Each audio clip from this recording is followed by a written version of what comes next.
Ko te reo tuatahi o te marae, no te mana wāhine. He tuku karanga ki ngā manuheri ki tēnei reanga hou o ngā kaikaranga. Rārangahia ngā kōrero mai tētahi tangata ki tētahi atu.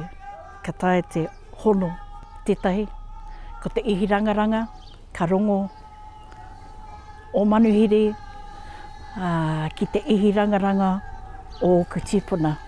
Ka tui e rā. Ka toro atu o ringa manaakitanga, manaaki ki ngā manuhiri e eke mai ana ki runga i tō marae. Ka whakaaro hoki ki tērā ki taua whakatau ki aroha ki te tangata tētahi ki tētahi ahakoa, ko wai ahakoa no hea. Koina te āhuatanga o te karanga ki au. He wānanga karanga i whakatūria ai e te rōpū o Tīhei Waitaha kia hāpai ake i ngā reo karanga o Waitaha whānui. He hea no hēni te whakaako kēreru ki te whakatō i te tikanga me te kumea mai i ngā kaumātua kia whakatakoto i a rātou whakaaro me a rātou whēako pēnei i a Rānui Ngārimu. It's a process of each side sharing and informing key messages to each other. He maha ngā wāhine e hiahi ana ki te ako i te mahi karanga.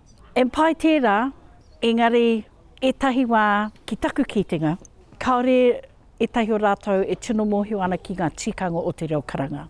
So i puta mai tēnei whakaaro, kia rongo ai ki ngā reo o ngā kuia. Nā te mea, kua ro te wā i hikoi rātou ki runga i tēnei tūranga. To do the karanga, you have to have the reo, so you know what you're calling about. And more way, for whom? Ka tahi anō a Poor Wai Swindoes Wallace ka whānau mai i tāna pēpi, a kua tae mai ia ki te tūhono anō ki tōna taha karanga.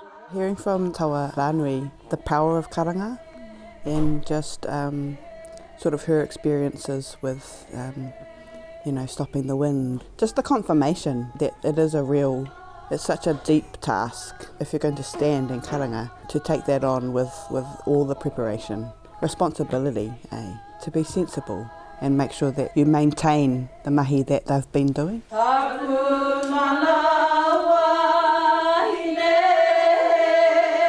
He manoko nui tā kereru kia haere tonu e nei wānanga. He oi, he whakaaro anō mō tētahi atu momo wānanga.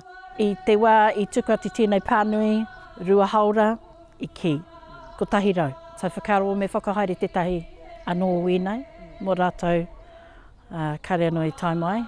Kai te whakaaro nei, pono taku kōrero, me he mea ka whakahaere tēnei tētahi wēnei wānanga mā ngā wahine me pēhea ngā tāne.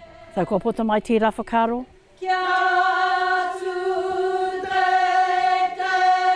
Mai i ēnei wānanga, ka tū maia ēnei wāhine ki te tuku karanga ki runga i tā rātou ake marae. Shakayla Andrews-Alapaki, Tahu News.